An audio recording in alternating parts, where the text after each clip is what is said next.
Good evening. I'm Kelda Yoon. We begin with chaos at a busy downtown intersection this afternoon. A police officer has been injured after the driver of a stolen truck hit a police cruiser and a police horse before crashing into a store. It happened around 3 o'clock on Queen West near University.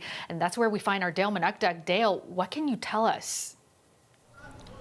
Yeah, Kelda, a really dramatic scene unfolding here on Queen Street West in the dead of the afternoon after a police vehicle's automated license plate reader got a hit on a stolen pickup truck. Now, that pickup truck still behind me here, it crashed through the front of Little Burgundy, the shoe store on the south side of Queen Street West. But that was after more chaos happened prior to. We know that after the automated license plate reader got a hit on that vehicle, that mounted units who were in the area began to approach it. That's when the vehicle drove into one of the mounted officers, hitting one of the horses, then struck head on a police vehicle, reversed onto the curb, headed westbound, struck another vehicle, and then into the Little Burgundy. Here's more from police.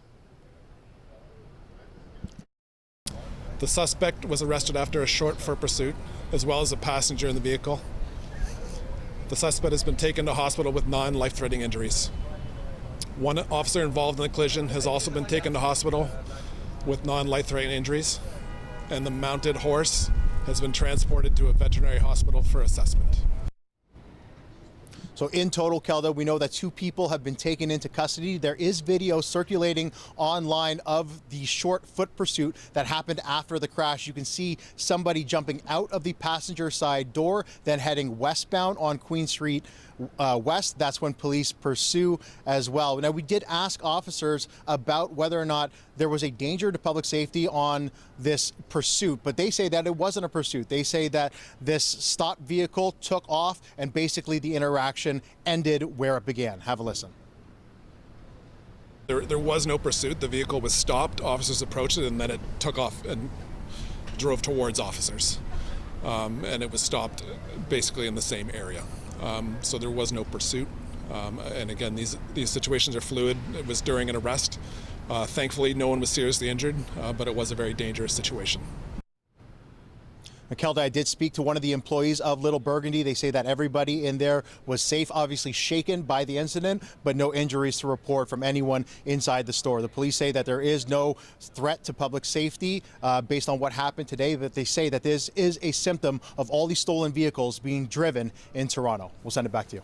All right, thanks so much for that, Dale. Our Dale Manukduk on Queen Street West tonight. A man in his 50s was rushed to hospital after a car crashed into a vehicle and then smashed through the doors of a garage in Scarborough. It happened a little before 5 this morning at a home near Ellesmere and Scarborough Golf Club Road. Brian Elvidge lives at the home. It was like a bomb going off. Not a rumble, more of a kind of a whoosh. And I thought, I don't know what had happened. It was a disaster scene when I came out.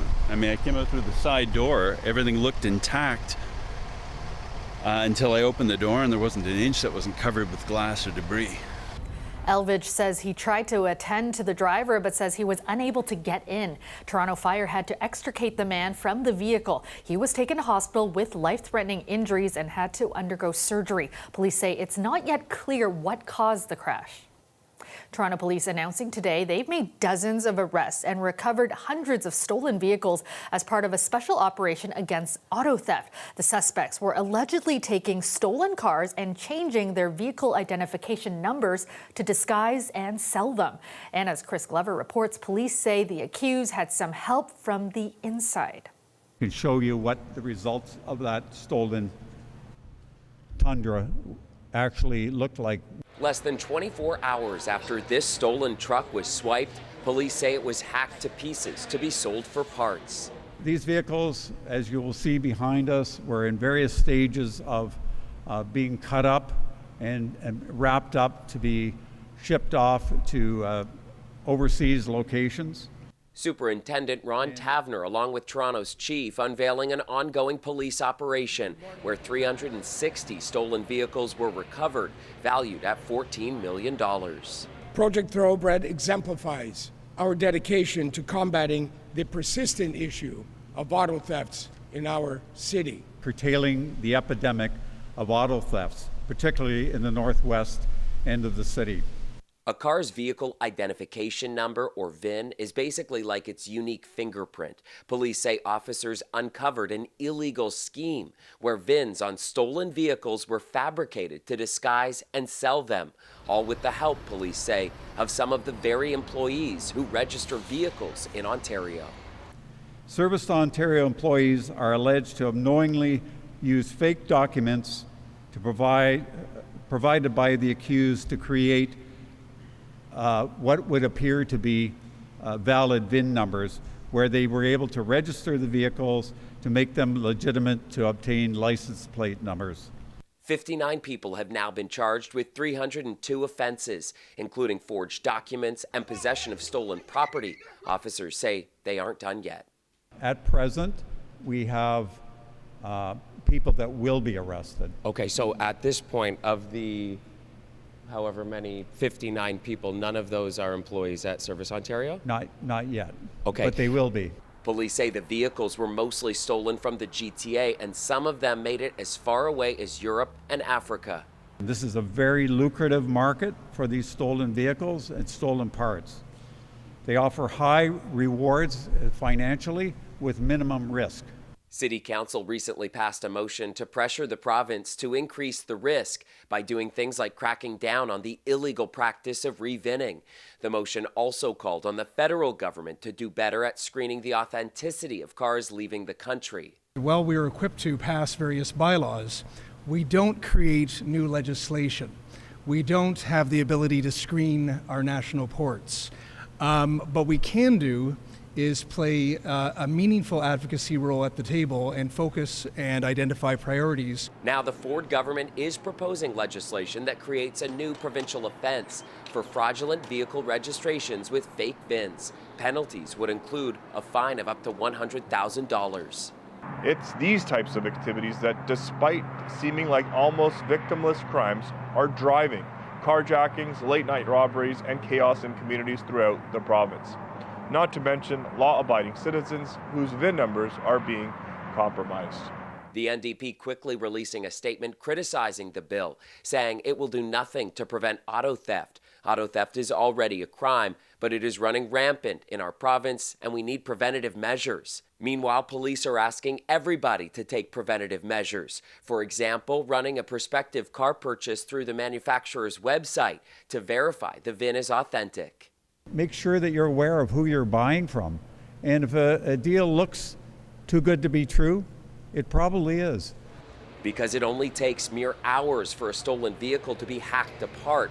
And even if it's recovered fully intact, once a stolen vehicle insurance claim is made, the owner forfeits the car altogether. Chris Glover, CBC News, Toronto. Questions continue to swirl around a fatal police-involved shooting in Aurora on Wednesday. We now know the name of the 17-year-old who was shot and killed, but it remains unclear why a break-and-enter call escalated to a shootout. Ali Chiasson has the latest. York Regional Police were called to this home in Aurora at around 7:45 Wednesday evening. They were responding to a break-and-enter in progress. It's the home of 17-year-old Mikhail Rashid, the very teen who died in a shootout with police a short time later. A neighbor says she saw the whole thing from her window. What did you hear? Put the gun down, put the gun down. But he was responded, F you. It's unclear why Rashid would be the suspect in an alleged break-and-enter in his own home. Who made the call to police? And why would he allegedly open fire on the cops with a shotgun? All questions his friends and family are grappling with. As a community, we want to know the truth. For the people that knew him, it's hard to make sense of what little information is out there. I know him because he was like an excellent volunteer at our mosque. He was always kind to everyone in our community, and we've only seen from him goodness. One of the hardest things for the family, his friend and fellow mosque volunteer says, the mom can't mourn his death. She has no idea what happened. Mikhail and the dad also, like, he's not in a good state. They can't mourn it, right? The body is with the SIU. Like, the body, we can't even perform funeral prayers on Mikhail. There were no updates on the police investigations today, and nothing from the Special Investigations Unit. York Regional Police Chief Jim McSween, however, released a statement. This was a tragic event and one more example of the challenges our officers face each and every day. The statement mostly acknowledges the dangers faced by their officers responding to calls like these. Quote, the October 30th shooting brings to the forefront the increasing levels of violence experienced by our frontline members while they work diligently to maintain order and public safety. Their investigation continues simultaneously with the Special Investigations Unit, which probes police conduct when civilians are injured or, in Mikhail's case, killed. Ali Chiasson, CBC News, Toronto. The Ford government could be wiping out bike lanes on entire stretches of Bloor University and Yonge Streets. The plan is fueling a fight between the city that wants bike lanes to remain and the province. Queen's Park reporter Lorena Redekop has the details. An update from the Transportation Minister on 3 main bike lanes the government is eyeing for removal.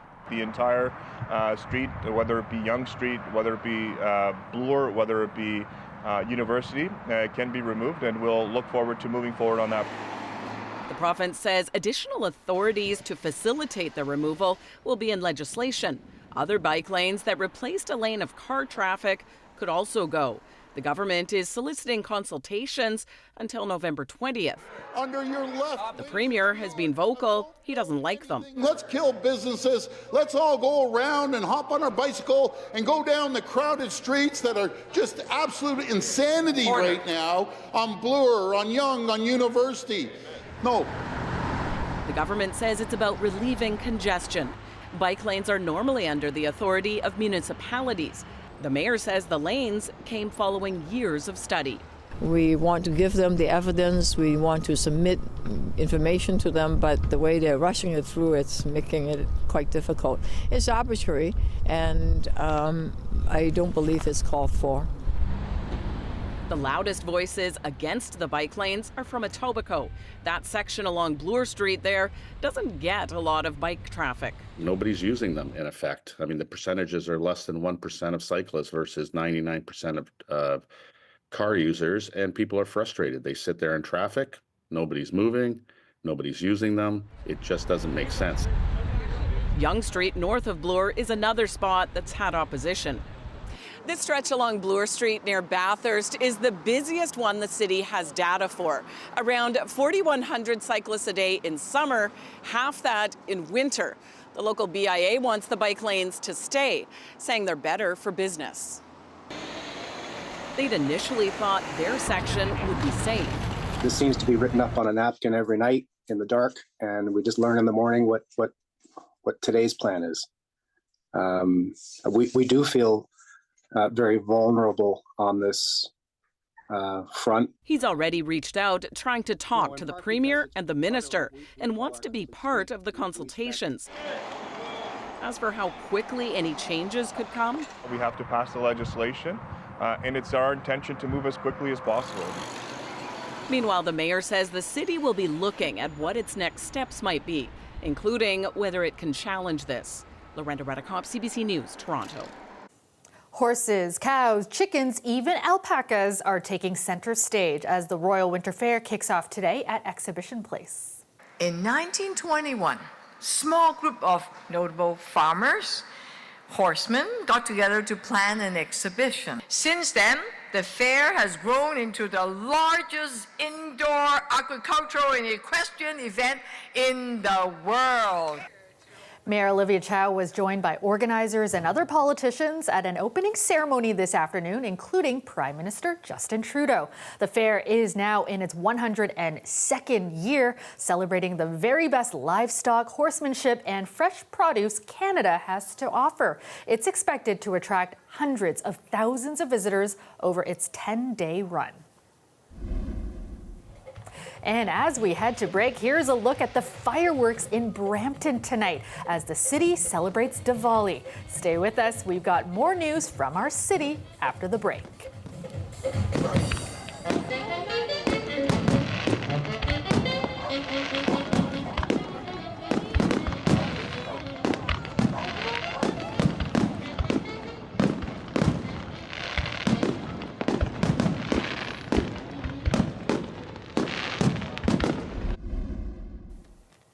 Welcome back. We are less than a year away from the projected opening of a new island park in the city's Portland. It's the next phase of the city's waterfront revitalization. Our Greg Ross was on the island today, where the mayor helped to unveil the new name for the island. An Indigenous drum song and dancers, part of a celebration on Toronto's newest island. We are here today to unveil and celebrate the name of this new island.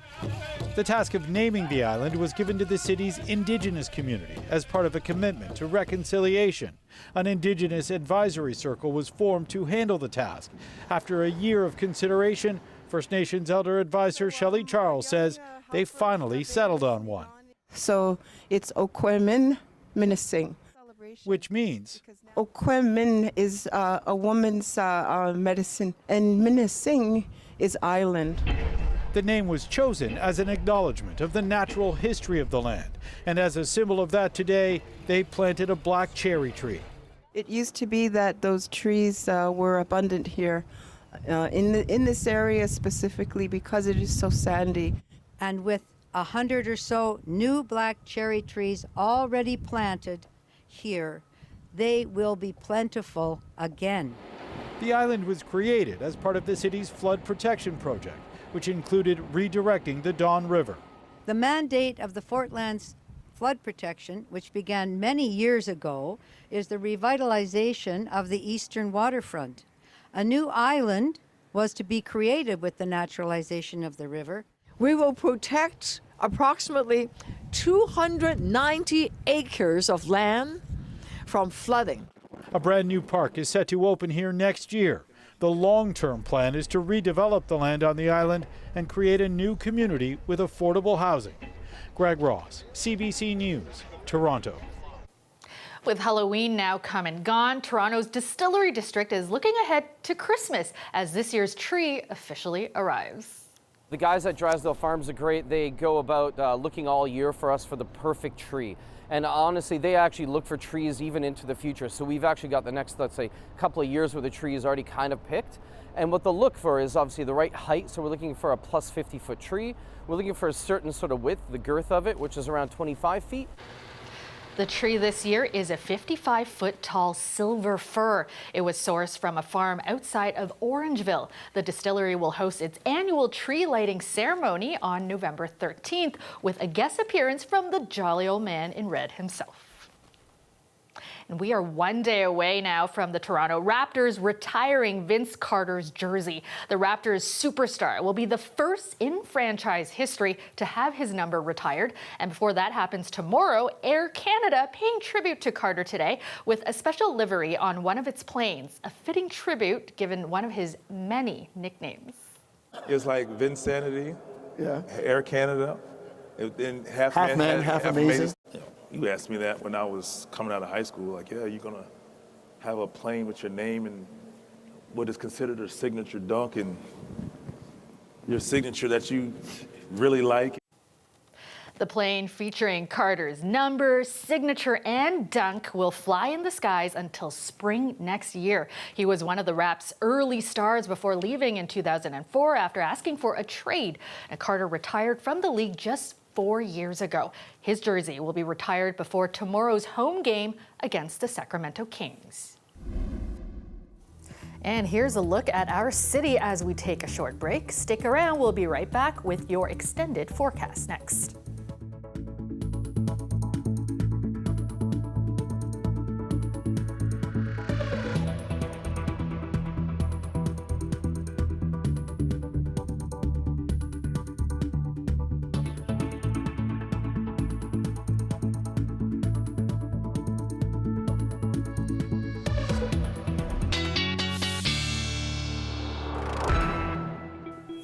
Well, Colette, quite the change in temperature today. I do have to say I'm glad the warmth stuck around for Halloween because it was so good seeing the kids trick-or-treating without having to put coats or bulky jackets over their costumes. Yeah. I got to see all of them. Yeah, it absolutely was an actual treat. Exactly. And in fact, you weren't here last night for a very important reason. Were you maybe out trick-or-treating? I was out trick-or-treating with my little one last night. Oh, let's see. That's me and my husband. And Max, little Max, he's 1.5. He was the very hungry caterpillar from one of our favorite He's done very well, eating a hole through both mom and dad. Eating a hole through both of us. Yeah, there he is. We took him to the mall for a little bit so he could run around without us having to carry him door to door. Yeah. And then we did go out to a couple streets up in Markham, Unionville Main Street, around that area. It was really fun. Lots of really nice decorated homes. So he had a blast. Look at him. Look at all the candy he can't have. And so it begins already. So here you go. I know. He's the adorable. beginning. Really nice. Thank you for sharing those. I'm so happy to see Max. And yeah, now here we are kind of back to reality because we're into November and the temperatures have dropped back down again. But let's just go ahead and we'll take a look first of all at those upper winds with the jet stream. And when you see it like this, it doesn't have those like kinks in it, deep troughs or ridges. It's what we call a zonal flow, kind of more of a straight line from west to east. And in some ways that can be good. There aren't any, terribly big systems that are impacting us as we're moving into a weekend. So that's always nice to see. But we will get a bit of a warm up coming our way again. I'll get to that in just a moment, but just checking out your daytime temperatures. So here we were at 6 a.m. this morning and Ottawa was at 15 degrees, still some double digits across the region. And then as we move through the day by lunchtime, in fact, in many cases, the temperature had slipped a few degrees. It tried to pop back up. It didn't have much luck. And really what we're looking at is high pressure now building in. So there have been some lake effect showers that we've seen through the evening, and we'll have a few through the overnight hours. A little bit of cloud cover as well associated with the very strong winds that we've been experiencing. But as those winds continue to drop off, it means the clouds will erode. We get into more sunshine, so looking good Saturday as the day wears on. And we start off nicely on Sunday, and then clouds will increase. But as that warm front comes in, that's what's going to help push the temperatures back up. So the low tonight, 3 degrees, tomorrow just 9, 10 on Sunday, and then we have to take it with some rain, but that temperature popping up to about 21, which would be a new record on Tuesday. All right, thanks so much, Colette. And that is our show for you tonight. Have a great night, everyone.